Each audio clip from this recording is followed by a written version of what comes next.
नमस्कार, कैसे हैं? फिक्र आपकी में आपका एक बार फिर से स्वागत है। शुरुआत करते हैं आपकी फिक्र की बड़ी बड़ी खबरों के साथ।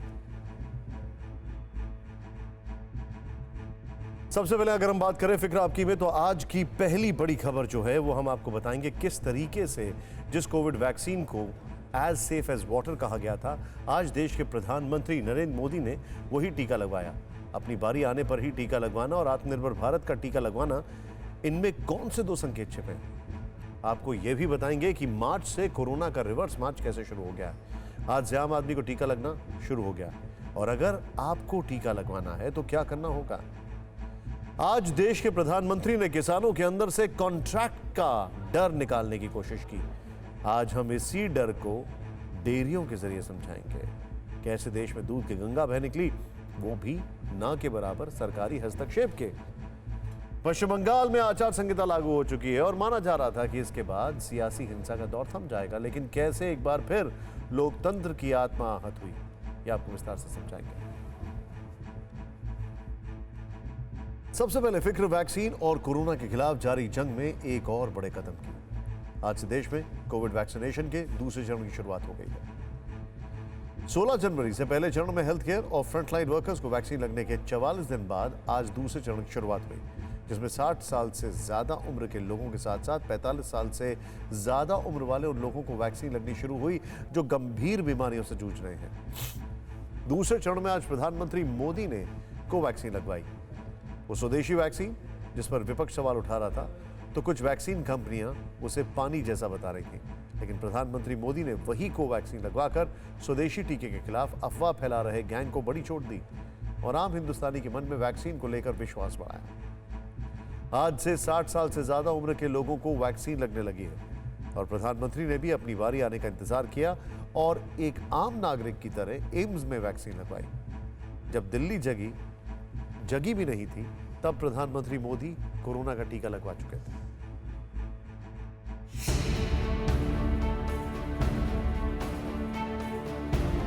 कोरोना के खिलाफ जो जंग जारी है, उस जंग को जीतने के लिए यह तस्वीर बेहद खास है। यह तस्वीर वैक्सीन पर विश्वास बढ़ाने वाली है, हर हिंदुस्तानी को हिम्मत देने वाली है। आज जैसे ही आम जनता के लिए वैक्सीनेशन की बारी आई, प्रधानमंत्री नरेंद्र मोदी सबसे पहले वैक्सीन लगवाने के लिए आ गया है।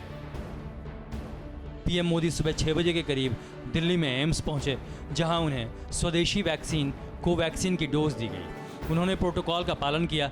वैक्सीन लेने के बाद आधे घंटे तक इंतजार किया और करीब 7:30 बजे एम्स से निकले। प्रधानमंत्री के वैक्सीनेशन की वजह से न तो अस्पताल में लोगों को दिक्कत होने दी गई और न ही सड़कों पर चलने वाले आम लोगों को। वीआईपी मूवमेंट के लिए ना तो कोई ट्रैफिक डाइवर्ट किया गया और ना ही किसी को रोका गया। सुबह खाली सड़कों पर पीएम की गाड़ी दौड़ी। आप देख सकते हैं कि पीएम के काफिले के बगल में ऑटो चल रहा था। देश के प्रधानमंत्री का इस तरह सादगी से वैक्सीनेशन के लिए पहुंचना और वैक्सीन लगवाना भी मिसाल बन गया। सर आने के बाद पता चला कि सर आ रहे हैं। सर से मिलकर अच्छा लगा, सर ने अच्छी बात की है।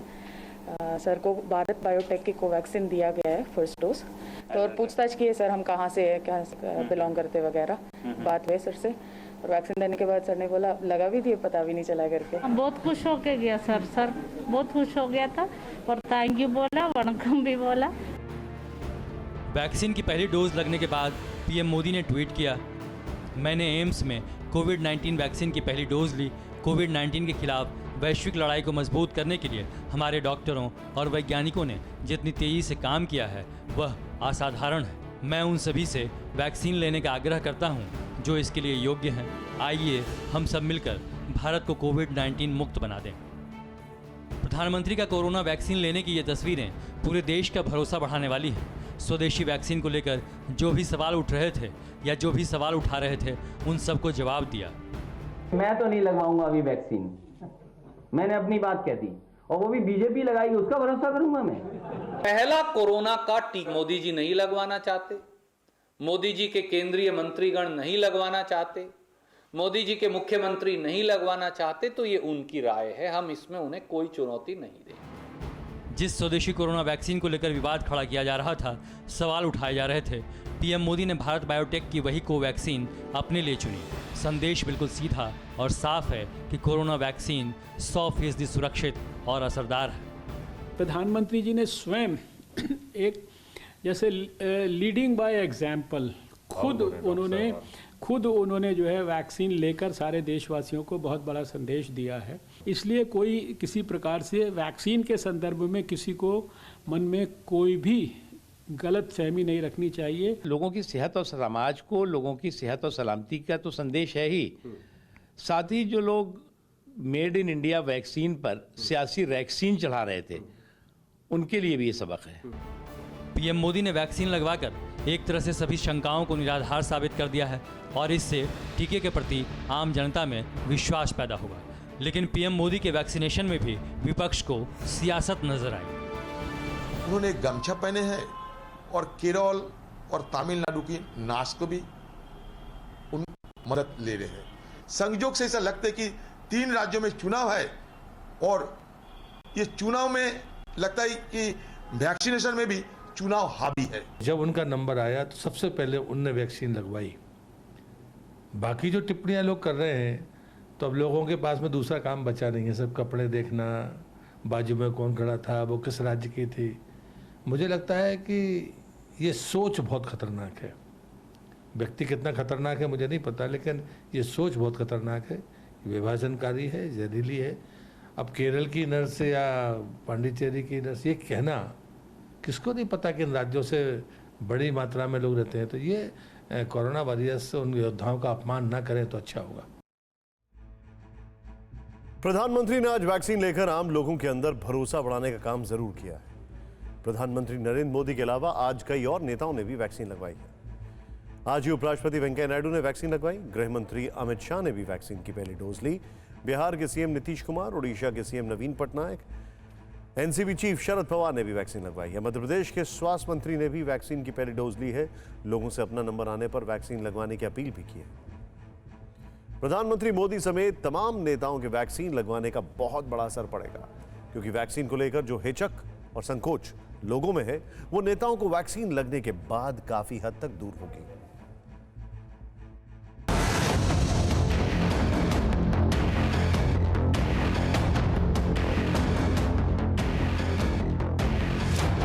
ये तस्वीरें कोरोना को हराने के लिए हिंदुस्तान के एक और बड़े कदम यानी कोविड वैक्सीनेशन के दूसरे चरण के आगाज की हैं। ये तस्वीरें कश्मीर से कन्याकुमारी तक हर हिंदुस्तानी की जल्द से जल्द कोरोना के कवच से लैस करने की कोशिशों की है। आज से 60 साल से ज्यादा उम्र के लोगों को वैक्सीन लगना शुरू हो गई है। उनके साथ 45 साल से ज्यादा उम्र वाले उन लोगों को भी वैक्सीन दी जा रही है जो गंभीर बीमारियों से जूझ रहे हैं। इन दोनों कैटेगरी में 27 करोड़ लोग आते हैं जिनका वैक्सीनेशन आज से शुरू हुआ। शुरू में ऐसा हुआ था कि लोगों को कुछ था कि ये वैक्सीन नहीं लेना चाहिए, 25% people were against it. But अभी हम जब सुनने में आ रहा है, हमको सबसे हम बातें भी करते हैं तो सब लोग बहुत ईगर हैं लेने के लिए। Everyone is very eager now. बाहर जो क्राउड है वो तो बता रहा है कितने ईगर हैं, सब एक के ऊपर एक पड़े हुए हैं। नहीं, इट वाज वंडरफुल। टीकाकरण के लिए लोगों को पहले रजिस्ट्रेशन कराना होगा और उसको लेकर केंद्रीय स्वास्थ्य मंत्रालय ने एक बड़ा कंफ्यूजन दूर कर दिया है। मंत्रालय के मुताबिक वैक्सीन के लिए कोविन ऐप पर कोई रजिस्ट्रेशन नहीं होगा, बल्कि वैक्सीन के लिए पोर्टल पर लॉगिन करना होगा और रजिस्ट्रेशन कराना होगा। कोविड वैक्सीनेशन के लिए कोविन पोर्टल cowin.gov.in पर जाकर ही रजिस्ट्रेशन कराना होगा और अपॉइंटमेंट लेना होगा। बेनिफिशियरी रजिस्ट्रेशन के लिए कोविन ऐप नहीं है। प्ले स्टोर पर जो ऐप है वो सिर्फ एडमिनिस्ट्रेटर्स के लिए ही है।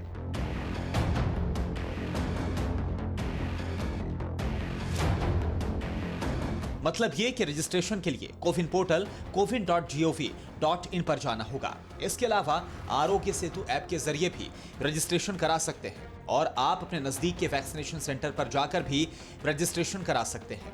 तो क्या है इसमें, ना डर की बात है ना खौफ की बात है। ये जो आया है वैक्सीन तो ये तो करना ही जरूरी है। आज तक तो दुनिया में इतने वैक्सीन आए हैं, इसमें डर की क्या बात है। ये भी एक किस्म का वैक्सीन आया तो ये तो जरूरी करना है।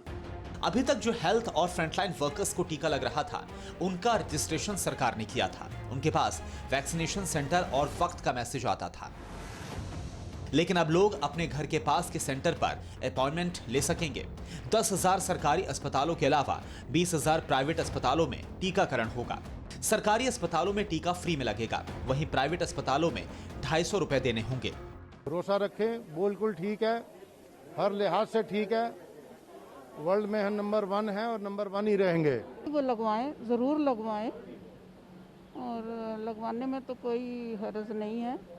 देश में इस वक्त कोरोना की 2 वैक्सीन लगाई जा रही है, कोविशील्ड और कोवैक्सीन। ऐसे में बहुत से लोगों के जहन में सवाल यह है कि क्या वैक्सीन का चुनाव कर सकते हैं? तो जवाब है नहीं। जो वैक्सीन उपलब्ध रहेगी वही लगाई जाएगी, लेकिन आप वैक्सीनेशन की तारीख और सेंटर का चुनाव कर सकते हैं, जिसका ऑप्शन आपको रजिस्ट्रेशन के वक्त मिलेगा। रजिस्ट्रेशन और वैक्सीनेशन के वक्त एक अहम बात का भी ध्यान रखना होगा। जिन लोगों की उम्र 60 वर्ष या उससे ज्यादा है, उन्हें पहचान पत्र साथ रखना होगा। 45 से 60 वर्ष के लोगों को डॉक्टर का सर्टिफिकेट पेश करना होगा, जो साबित करे कि वो गंभीर बीमारी से जूझ रहे हैं।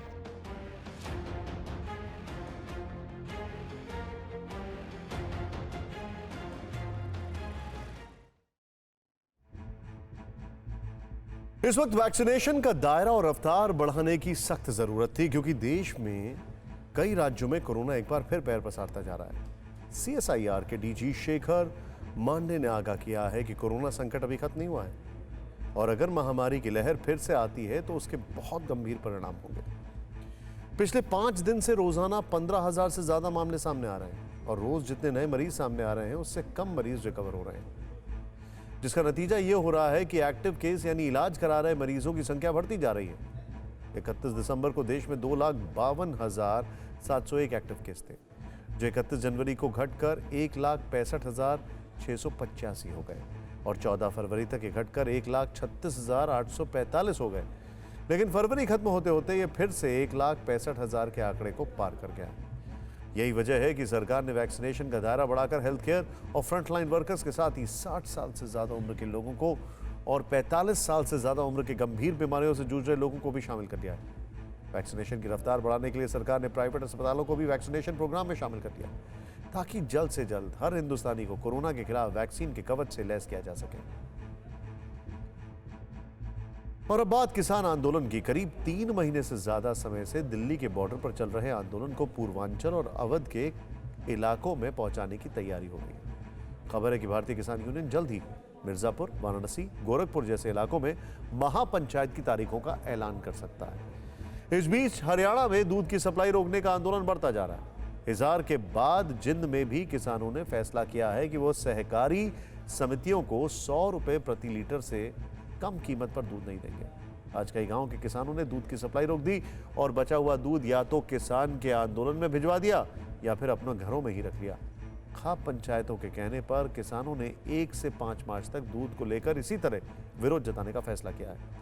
ध्यान देने की बात है कि दूध उत्पादक किसान जिन कोऑपरेटिव या सहकारी समितियों को दूध सप्लाई करते हैं वो एक तरह की कॉन्ट्रैक्ट फार्मिंग है, लेकिन जिन किसानों को समर्थन में इन्होंने दूध की सप्लाई रोक रखी थी वो कॉन्ट्रैक्ट फार्मिंग का विरोध कर रहे हैं। दरअसल किसानों के आंदोलन में उन्हें 2 किस्म का डर दिखाया जा रहा है। पहला डर यह कि कॉन्ट्रैक्ट फार्मिंग से किसानों की जमीन चली जाएगी, और दूसरा डर MSP नहीं होने के चलते किसानों को उचित दाम भी नहीं मिलेगा। लेकिन हकीकत क्या है? हकीकत यह है कि डेयरी उद्योग ने सहकारिता के बूते कॉन्ट्रैक्ट फार्मिंग को कामयाब साबित कर दिया। आज प्रधानमंत्री मोदी ने भी एक कार्यक्रम में डेयरी सेक्टर की तारीफ की। प्रधानमंत्री ने आज पिछले दिनों संसद में दिए गए अपने भाषण की चर्चा की, जिसमें उन्होंने डेयरी और कॉन्ट्रैक्ट फार्मिंग के बारे में विस्तार से बताया था। आगे बढ़ने से पहले आपको उस भाषण का एक हिस्सा सुनाते हैं। दूध उत्पादन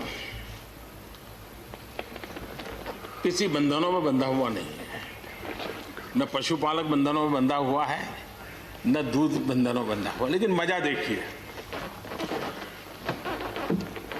दूध के क्षेत्र में या तो प्राइवेट या कोऑपरेटिव दोनों ने एक ऐसी बड़ी मजबूत चेन बनाई है, दोनों मिलकर के इस काम को कर रहे हैं, और एक बेहतरीन सप्लाई चेन हमारे देश में बनी है। इसको हमने जो अच्छा है उसको, और ये मेरे काल में नहीं बना है, आप भी इसका गर्व कर सकते हैं, मेरे काल से पहले बना हुआ है, हमें गर्व करना चाहिए। फल सब्जी से जुड़े व्यवसाय में ज्यादातर बाजारों का सीधा संपर्क रहता है, बाजारों की दखल हट गई है, इसका लाभ मिल रहा है। क्या डेयरी वाले, फल सब्जी खरीदने वाले उद्यमी, पशुपालकों की किसान, क्या जमीन पर कब्जा हो जाता है, उनका पशुपालन पर, पशु पे कब्जा हो जाता है? नहीं होता, दूध बिकता है। पशु नहीं बिकता है जी। हमारे देश में डेयरी उद्योग का योगदान कृषि अर्थव्यवस्था के कुल मूल्य में 28% से भी ज्यादा है। यानी इतना बड़ा हम एग्रीकल्चर की चर्चाएं करते हैं, इस पहलू को हम भूल जाते हैं। 28% कंट्रीब्यूशन है और करीब करीब 8 लाख करोड़ रुपयों का कारोबार है। जितने रुपये का दूध होता है उसका मूल्य अनाज और दाल दोनों मिला ले तो उससे ज्यादा है। हम कभी इस तरफ देखते ही नहीं है। पशुपालकों को पूरी आजादी, अनाज और दाल पैदा करने वाले छोटे और सीमांत किसानों को जैसे पशुपालक को आजादी मिली है, इनको आजादी क्यों नहीं मिलनी चाहिए। तो सवाल उठता है कि दूध उत्पादक किसानों की तरह देश के आम किसानों यानी करीब 12 करोड़ छोटे किसानों को भी आर्थिक आजादी क्यों नहीं मिलनी चाहिए। लेकिन पहले आपको यह समझना होगा कि दूध उत्पादन से जुड़े किसानों को सच में आजादी मिली है क्या। उदाहरण के तौर पर पंजाब की ही बात करते हैं, जहां कोऑपरेट ने किसानों की तकदीर बदल दी। 1961 में पंजाब के मोगा में नेस्ले का प्लांट लगा। 15 नवंबर 1961 को मोगा में जिस दिन नेस्ले की शुरुआत हुई, उस दिन कंपनी 4 गांव के 180 किसानों से सिर्फ 511 लीटर दूध इकट्ठा कर पाई थी। आज पंजाब के मालवा इलाके से 71,000 से अधिक किसानों से नेस्ले हर रोज 14 लाख लीटर दूध खरीद रही। पड़ोस के राजस्थान से भी किसान यहां दूध लेकर आते हैं। किसानों ने पारंपरिक खेती छोड़कर दूध उत्पादन को पेशा बना लिया। नेस्ले हर 15 दिन के बाद किसानों को दूध के बदले नगद राशि का भुगतान करती है। किसान अपना दूध लेकर सीधे नेस्ले के कलेक्शन सेंटर पर आता है। जाहिर है किसान की जिंदगी में अब बिचौलियों या आड़तियों की कोई जरूरत नहीं रह गई है, ना तो दूध बेचने के लिए और ना ही कर्ज लेने के लिए। आंकड़ों के मुताबिक 1962 में नेस्ले ने दूध सप्लाई करने वाले किसानों को करीब 9 लाख रुपए का भुगतान किया गया, जबकि यह रकम 2010 से 2011 के बीच 612 करोड़ रुपए तक पहुंच गई। तो पंजाब के मालवा बेल्ट में उन किसानों की भी जिंदगी संवर गई जिनके लिए खेती करना मुश्किल था। कोई एमएसपी नहीं तय हुई, फिर भी किसानों को दूध के अच्छे दाम मिले। कॉरपोरेट के साथ किसानों की सीधी डील हुई, लेकिन उनकी जमीन सुरक्षित है और गाय भी बिल्कुल सुरक्षित है। एक और उदाहरण का अमूल का है। अब लॉकडाउन के दौरान अमूल ने आपदा को अवसर में तब्दील किया। अमूल कोऑपरेटिव सोसाइटी ने अपने सदस्यों से यानी दूध उत्पादक किसानों से हर रोज 35 लाख लीटर से ज्यादा दूध खरीदा और दूध उत्पादकों को पूरे 800 करोड़ रुपए की एक्स्ट्रा कमाई हुई। आइए अब आपको समृद्धि और सफलता की यह कहानी जरा विस्तार से समझाएंगे। इस गांव के दूध उत्पादक सहकारी मंडली के नए प्रमुख हैं मोती। मोती दूध उत्पादक सहकारी मंडली का प्रमुख बन जाता है और सरपंच का कद उसके आगे बौना हो जाता है। 70 के दशक में आई फिल्म मंथन में सहकारिता की आत्मा के दर्शन होते हैं।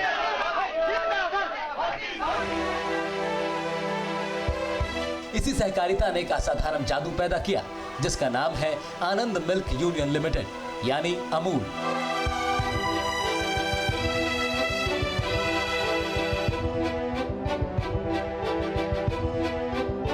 गुजरात के 18 जिलों 18,600 कोऑपरेटिव सोसाइटीज और 36 लाख किसानों की सफलता की कहानी है अमूल। आज अमूल का सालाना कारोबार 52,000 करोड़ रुपए का है और अगर 1998 में भारत दुनिया का सबसे बड़ा दूध उत्पादक देश बना तो यह अमूल के कारण ही संभव हुआ। हमारे यहाँ डेयरी नहीं थी, फिर अमूल आने के बाद हमारा दूध का जो मैनेजमेंट लेने का हुआ वो इकट्ठा होने लगा। फिर डेयरी का विकास हुआ। फिर हमें भी उस डेयरी की वजह से सारी ऐसी आमदनी मिलती है। धीरे धीरे इनकी प्रोडक्ट बनती गई और प्रोडक्ट बनने की वजह से मार्केट में सेल हुआ तो हमारा दूध का भाव मिलता गया। ऐसे अमूल की वजह से हमारे जीवन में बहुत बड़ा सुधार आया है। लालजी चावड़ा और अजय ठाकुर जैसे लाखों किसान हर रोज अपने दिन की शुरुआत ऐसे ही करते हैं और खास बात यह है कि 36 लाख किसान ही अमूल के मालिक हैं। यही अमूल को चलाते हैं।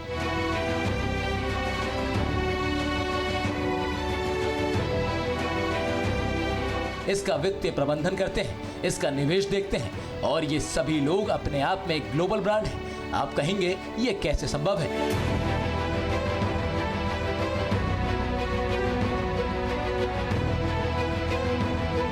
तो पहले ये समझिए कि अमूल की सहकारिता का पिरामिड कैसे बनता है। ये पूरा ढांचा 3 हिस्सों में बटा हुआ है। पिरामिड के निचले हिस्से में गांव का हर किसान है, जो कि विलेज डेयरी कोऑपरेटिव सोसाइटी का सदस्य होता है। ये सारे सदस्य मिलकर अपना प्रतिनिधि चुनते हैं और इन प्रतिनिधियों को मिलाकर जिला स्तर का मिल्क यूनियन बनता है। ये यूनियन दूध और दूध से बने उत्पाद को राज्य स्तर के मिल्क फेडरेशन को बेचता है। प्रोडक्ट को बाजार में ले जाकर बेचना इसी फेडरेशन का काम होता है। यानी देखा जाए तो डेयरी पर किसानों का पूरा नियंत्रण होता है।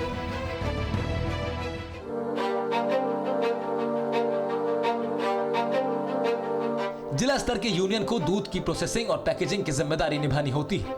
इसके लिए प्रोसेसिंग, पैकेजिंग और सप्लाई चेन से जुड़े पेशेवर लोगों की भर्ती की जाती है।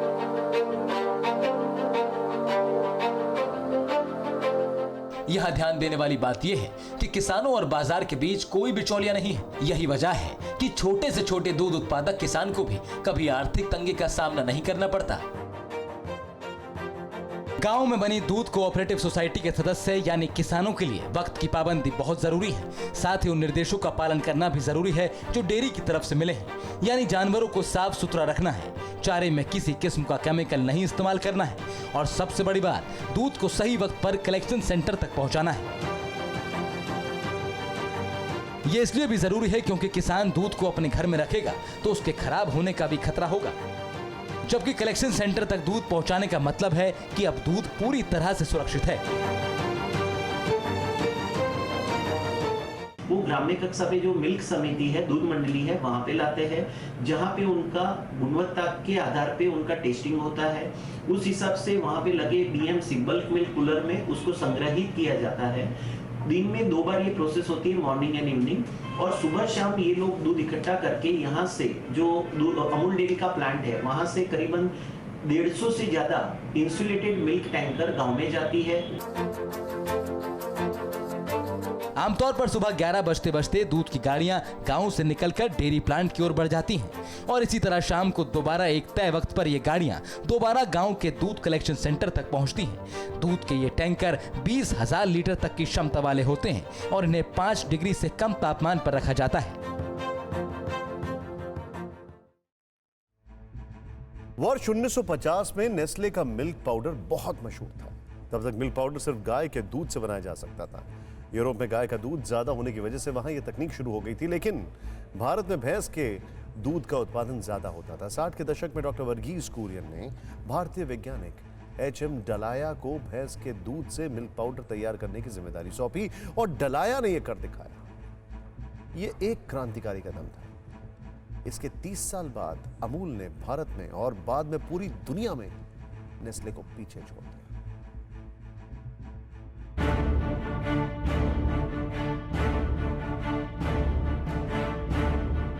बात 1946 की है, यानी आजादी के सिर्फ 1 साल पहले का वक्त। गुजरात के खेड़ा गांव और उसके आसपास पॉल्सन नाम की कंपनी का कारोबार होता था। कंपनी किसानों से मनमानी कीमत पर दूध खरीदती थी। किसानों के पास कोई विकल्प नहीं था क्योंकि दूध के धंधे में पूरे इलाके में यही एक कंपनी थी। तब सरदार वल्लभ भाई पटेल की प्रेरणा से किसानों ने आनंद में एक कोऑपरेटिव सोसाइटी बनाई। नाम रखा गया Kheda district milk producers union limited. यह सिर्फ उत्पादन करने वाला उद्योग मात्र नहीं है, सिर्फ मिल्क प्रोसेसिंग की प्रक्रिया मात्र नहीं है, यह एक वैकल्पिक अर्थव्यवस्था का मॉडल भी है। एक तरफ समाजवादी अर्थरचना, दूसरी तरफ पूंजीवादी अर्थरचना। एक तरफ शासन के कब्जे वाली अर्थव्यवस्था, दूसरी तरफ धन्ना सेठों के कब्जे वाली अर्थव्यवस्था। दुनिया इन्हीं 2 व्यवस्थाओं से परिचित रही है। सरदार साहब जैसे महापुरुषों ने उस बीज को बोया जो आज तीसरी अर्थव्यवस्था का नमूना बनकर के उभरा है, जहां न सरकार का कब्जा होगा, न धन्ना सेठों का कब्जा होगा, वो सहकारिता आंदोलन होगा और किसानों के, नागरिकों के, जनता जनार्दन के सहकारिता से अर्थव्यवस्था बनेगी, पनपेगी, बढ़ेगी और हर कोई उसका हिस्सेदार होगा। शुरुआत में इस कोऑपरेटिव सोसाइटी में सिर्फ 2 गांव के लोग शामिल हुए। कोऑपरेटिव के ज्यादातर सदस्य बेहद ही छोटे किसान थे जो हर रोज मुश्किल से 1 से 2 लीटर दूध जमा कर पाते थे। जून 1948 उस इलाके में दूध का पेस्चराइजेशन शुरू हुआ, यानी ये डर खत्म हो गया कि दूध को ज्यादा दिनों तक रखेंगे तो खराब हो जाएगा। इसके बाद इलाके के किसानों ने दूध का ज्यादा उत्पादन शुरू कर दिया। उनकी आय भी बढ़ने लगी। Kheda district milk producers union limited की तरह कई और यूनियन बन गए, लेकिन सबका बैनर एक ही था, अमूल।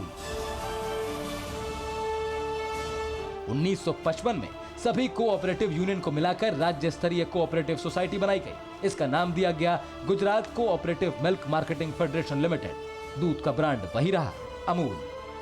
खेड़ा गांव के किसान कोऑपरेटिव सोसाइटी के साथ 1950 में ही जुड़ गए थे। दूध की क्वालिटी, वैरायटी, डिस्ट्रीब्यूशन, प्रचार और सबसे बढ़कर नए प्रयोग, इन सब पर डॉक्टर कुरियन को मास्टरी हासिल थी। 1961 में अमूल ने भैंस के दूध से चीज बनाना शुरू किया। टिन के कैन में सस्ते पैकेजिंग के साथ अमूल घी की बिक्री का आइडिया भी डॉक्टर कुरियन का था। बाद में इसे दूसरी कंपनियों ने भी अपना लिया। डॉक्टर कुरियन ने जिस तरह से देश में श्वेत क्रांति लाई, लाखों किसान और ये देश उनका हमेशा के लिए ऋणी हो गया। अमूल ने सिर्फ 247 लीटर से शुरुआत की थी और अब पूरी दुनिया तक फैल गया है।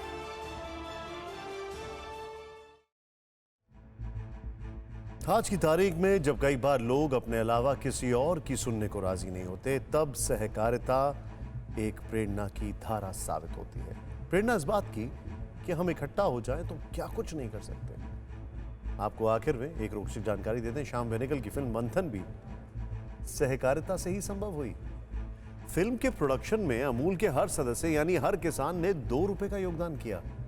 यानी प्रयास कितना भी छोटा क्यों ना हो, सहकारिता उसे बहुत बड़ा बना देती है। और अब फिक्र पश्चिम बंगाल की, जहां तीसरे मोर्चे में मचे सियासी घमासान की चर्चा जोर शोर से हो रही है और साथ ही उनके बीच बात हो रही है ममता बनर्जी की 2 नई मुसीबत की। एक तरफ बंगाल में 85 वर्ष की बुजुर्ग महिला की पिटाई पर बीजेपी के पोस्टर वॉर से टीएमसी बैकफुट पर है, बौखला गई है और सीएम ममता बनर्जी की मुश्किलें बढ़ा दी गई क्योंकि प्रदेश की मुख्यमंत्री महिला है और बुजुर्ग महिला का आरोप है कि उसकी पिटाई टीएमसी के कार्यकर्ताओं ने की। और दूसरी तरफ बंगाल में टीएमसी के मुस्लिम वोट बैंक में सेंध लगाने के संभावनाएं जो है वो लगातार बढ़ती जा रही हैं। आज बंगाल के चुनावी समर में हमारा विश्लेषण इन तीनों खबरों को लेकर होगा, लेकिन पहले बात तीसरे मोर्चे में मचे सियासी उलटफेर की। बंगाल की सियासत में अचानक बड़ा उलटफेर हुआ है। कल तक जो कांग्रेस, लेफ्ट और फुरफुरा शरीफ के पीरजादा अब्बास सिद्दीकी एक मंच पर एक साथ दिख रहे थे, ममता बनर्जी को बीजेपी की बी टीम बता रहे थे, एक बार फिर उनमें ही दरार आ गई है। कांग्रेस और पीरजादा की पार्टी इंडियन सेक्युलर फ्रंट के बीच सीटों के बंटवारे को लेकर घमासान शुरू हो गया है और अब पीरजादा अब्बास सिद्दीकी ने ऐलान कर दिया है कि वो लेफ्ट के साथ मिलकर चुनाव लड़ेंगे, लेकिन कांग्रेस के खिलाफ उम्मीदवार उतारेंगे। लेफ्ट तो हमारे बात, उन्होंने तो बात हमारा कबूल किए हैं, हमारे बात को उन्होंने मान लिए हैं। ज़्यादातर सीट उन्होंने हमको छोड़े हैं, इसीलिए हमारा भी फ़र्ज पड़ता है जहाँ जहाँ लेफ्ट देंगे उसको हम हेल्प करें या सपोर्ट करें। जितना हमारा अधिकार है कर सकते हैं हम। तो प्रदीप जी ने तो खोल के तो बता दीजिए, हमको 52 सीट दिए हैं, उनमें से हम कहाँ से देंगे। हाँ, ये उन्होंने क्लियर कहा। तो एक बड़ा बात है, इतना बड़ा पार्टी है, अगर 52 सीट से कहाँ देंगे, ये भी तो मानना पड़ेगा। अगर सीट कम है तो कहाँ देंगे। मगर एक अभी बात है जो पहले से अगर बोल देते तो होता अच्छा होता। पहले से बोलते ज़्यादा अच्छा। हाँ, ज़्यादा अच्छा होता। आप कितनी सीटों पर लड़ेंगे कुल? आपका क्या अभी तक का है? हाँ, हमारा टारगेट जो हम लोगों ने लीज दिए थे 60 से 70, उसी हिसाब से। इनको लेफ्ट से मिला लिफ्ट अच्छा लग रहा है, लेकिन कांग्रेस इनको लेफ्ट आउट कर रही है। अब बंगाल में सीटों के बंटवारे पर तीसरे मोर्चे में कांग्रेस और इंडियन सेक्युलर फ्रंट आमने सामने है, लेकिन इसकी शुरुआत हुई कांग्रेस के सीनियर लीडर प्रदीप भट्टाचार्य के बयान से। टीवी 9 से बात करते हुए बंगाल कांग्रेस के नेता प्रदीप भट्टाचार्य से कहा कि कांग्रेस अपने हिस्से की 92 सीटों पर समझौता नहीं करेगी, यानी पीरजादा को एक भी सीट नहीं देगी। मेरा 92 से 10 सीट उनको दे देंगे तो मैं तो 82 हो जाएगा, तो इसीलिए हमारा मांग है हमको 10 एक्स्ट्रा दे दीजिए, हम एक्स्ट्रा उनको दे देंगे। दादा अभी जो आपके पास सीटें हैं वो सिर्फ कांग्रेस की 92 सीटें हैं, अभी आप इसमें से कोई सीट नहीं दे पाए? नहीं, वो जो 92 सीटें वो हमारा सीट है। लास्ट इलेक्शन में हम लोग कॉन्टेस्ट किया वो 92 सीट्स में, और 92 सीट्स में कॉन्टेस्ट करके हम 44 सीट से जीता है, तो वो सीट में वो तो सीट हमारी सीट है। जरा सोचिए, जिस लेफ्ट ने बंगाल में कितने सालों राज किया, आज वो सीटों का अरेंजमेंट करके उसका अर्थमेटिक जो है वो तय कर रही है। खैर, कांग्रेस नेता प्रदीप भट्टाचार्य के इसी बयान के बाद पीरजादा अब्बास सिद्दीकी ने बड़ा फैसला लिया, लेकिन अब्बास सिद्दीकी और कांग्रेस के बीच की दूरी 28 फरवरी को ही खुलकर सामने आ गई थी। कोलकाता के ब्रिगेड मैदान में जब मंच पर कांग्रेस नेता अधीर रंजन चौधरी भाषण दे रहे थे, उसी वक्त इंडियन सेकुलर फ्रंट के पीरजादा अब्बास सिद्दीकी मंच पर पहुंचे। सिद्दीकी के मंच पर पहुंचते ही आईएसएफ के कार्यकर्ता हूटिंग करने लगे, जिससे अधीर रंजन चौधरी असहज हो गए और माइक छोड़कर जाने लगे। हालांकि वाम मोर्चा के चेयरमैन विमान बासु ने उन्हें तुरंत मना लिया। यह सीट समझौता का ही मसला था जो कल मंच पर दिखा और आज बयानबाजी में सामने आया।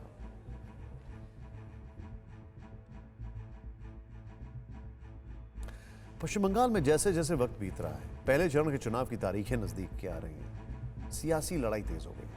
चुनावी बिगुल बजने के 48 घंटे के अंदर पहले बंगाल की बेटी पर पोस्टर वॉर छिड़ गया और अब बीजेपी ने पूरे कोलकाता को एक और पोस्टर से भर दिया है। इस पोस्टर में एक बुजुर्ग महिला की तस्वीर है जिसके चेहरे सूजे हुए हैं। बीजेपी ने पोस्टर के जरिए ममता सरकार से सवाल किया है कि क्या ये बंगाल की बेटी नहीं है? आखिर इसकी पिटाई क्यों हुई? তৃণমূলের লোক এক কথাও স্বীকার করবে না, ছেলেকে বলেছে তুমি কেন স্বীকার করবে না? হ্যাঁ, ধাক্কা দিয়েছে।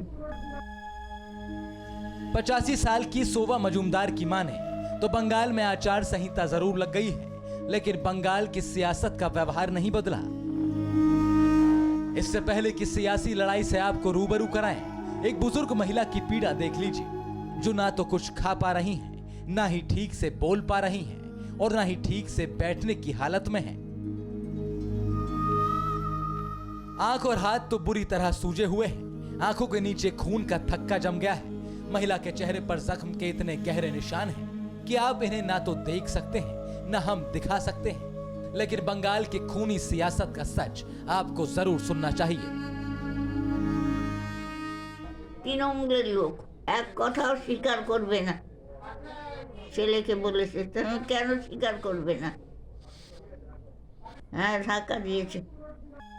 बुजुर्ग महिला का आरोप है कि न सिर्फ उन्हें पीटा गया, बल्कि उनके बेटे गोपाल मजूमदार के साथ भी मारपीट हुई और मां बेटे से मारपीट की वजह है बेटे का बीजेपी का झंडा थाम लेना। इस बुजुर्ग महिला के दर्द को पूरे पश्चिम बंगाल ने समझा है और चूंकि वक्त चुनाव का है, इसलिए सियासत ने भी समझा। अब मुख्यमंत्री ममता बनर्जी के बंगाल की बेटी के नारे पर बीजेपी ने भी निशाना लगाना शुरू कर दिया है और घायल महिला की तस्वीर से कोलकाता की सड़कों को पाट दिया है। अब बीजेपी ममता सरकार से सवाल पूछ रही है कि क्या ये बंगाल की बेटी नहीं है? वैसे बंगाल के सियासी मैदान में कल तक बेटी वर्सेस बुआ की लड़ाई हो रही थी, लेकिन अब चुनावी हिंसा के शिकार इन चेहरों ने पोस्टर की जगह ले ली है। दरअसल घटना उत्तर परगना जिले के निमटा की है। आरोप है कि यहां रात 1:20 पर बदमाशों ने सोवा और गोपाल पर हमला किया और दोनों को पीट पीट कर अधमरा कर दिया। अब बीजेपी ने पुलिस को अल्टीमेटम दे दिया है कि अगर 2 दिन में आरोपियों की गिरफ्तारी नहीं हुई तो पूरे राज्य में बड़ा आंदोलन होगा, क्योंकि बंगाल में महिलाएं अब सुरक्षित नहीं हैं।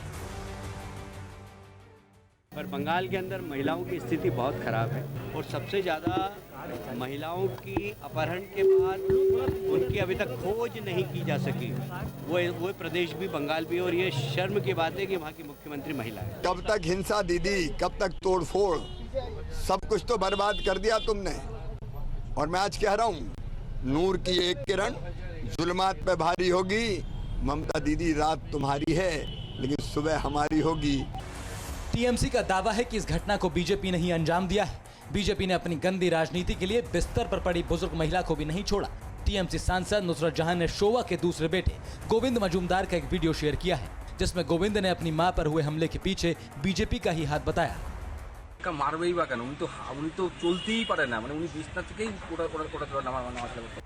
फिलहाल पुलिस मामले की जांच कर रही है, लेकिन बंगाल की जनता चाहती है कि इस बर्बरता में दूध का दूध और पानी का पानी हो।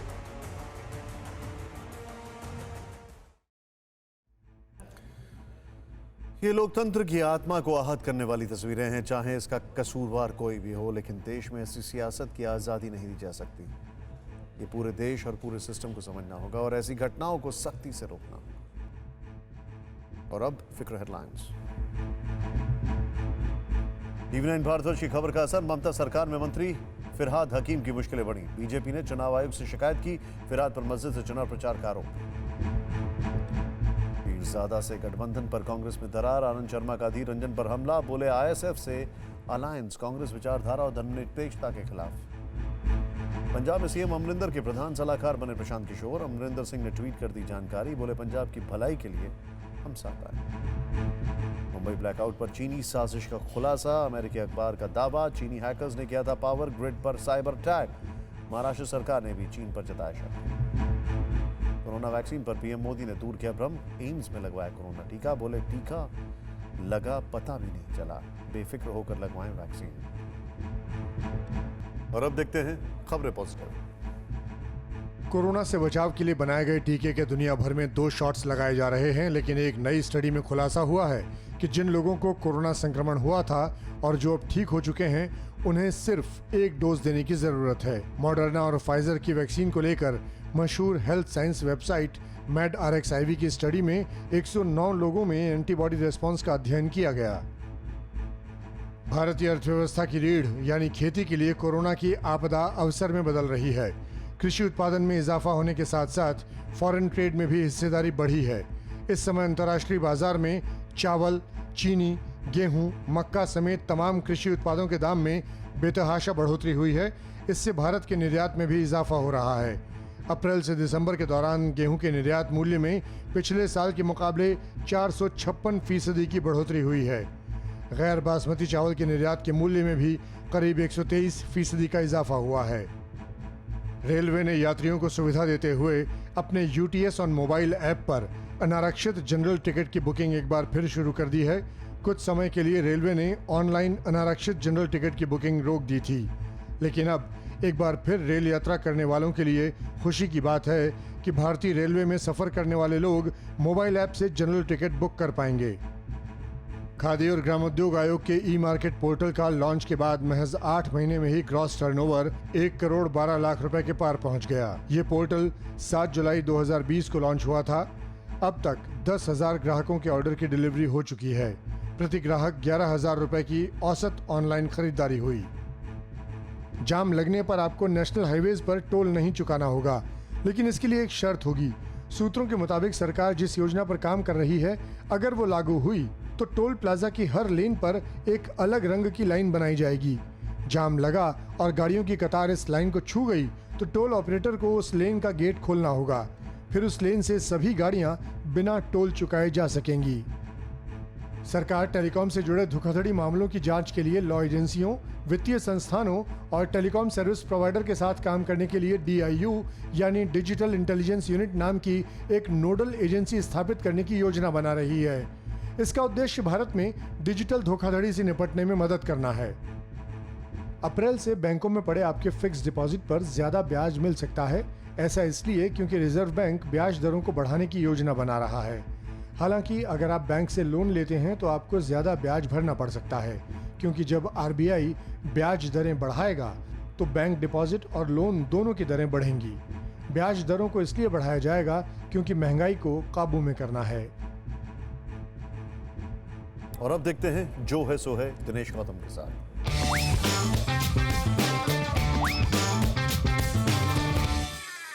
पेट और पेट्रोल दोनों बढ़ रहे हैं। दोनों का इलाज एक ही है, साइकिल चलाओ। नोएडा में मेरे पड़ोस में रहने वाले यादव जी ने जब ये सदवचन कहे तो लगा कहीं आगे चुनावों को देखकर बातों बातों में माहौल तो नहीं बना रहे। मैंने कहा अभी आचार संहिता लगी नहीं है, खुलकर कहिए। उन्होंने कहा अब बात वो नहीं है जो आप समझ रहे हैं, और वो होता भी तो ज़्यादा से ज़्यादा क्या होता, नोटिस मिलता आयोग का, और क्या। पर बात चुनावी नहीं है। सियासत में कीजिए ना कीजिए, जिंदगी में साइकिल का चुनाव बहुत ज़रूरी हो गया है। कई विकसित देशों में अच्छे अच्छे रईस ऐसे ही नहीं साइकिल पर पैडल मार रहे। मैंने कहा उन देशों की छोड़िए, बात स्टेटस की नहीं है, लेकिन सड़क पर सांसें कार के भीतर तक तो फूली रहती हैं। डेडिकेटेड साइकिल ट्रैक तो है नहीं, जो थे उन पर इंक्रोचमेंट हो गया है या गड्ढे हुए पड़े। और रोड पर सबसे ज्यादा हादसों का शिकार बेचारे दोपहिया चालक ही तो होते हैं। रिकॉर्ड के मुताबिक हमारे देश में एक साल में सड़क पर हादसे का शिकार लोगों में 54 से 60% लोग पैदल या दोपहिया सवार होते हैं। हटाइए, जान बची तो लाखों पाए, बेशक पेट्रोल में दे हजारों गवाए। यादव जी बोले देखिए, अगर आपको लगता है कि हिंदुस्तान में आप अपने प्रयासों से हादसों से बचते हैं तो ये आपका मुगालता है, और जब सब राम भरोसे ही है तो फिर जैसी साइकिल वैसी कार, डर कैसा, बाकी तो जो है सो है।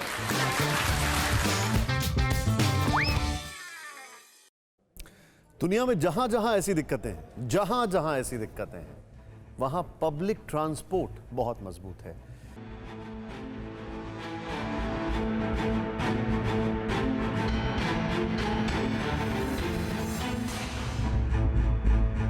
परवाह देश की, सोमवार से शुक्रवार रात 10 बजे TV9 भारतवर्ष पर।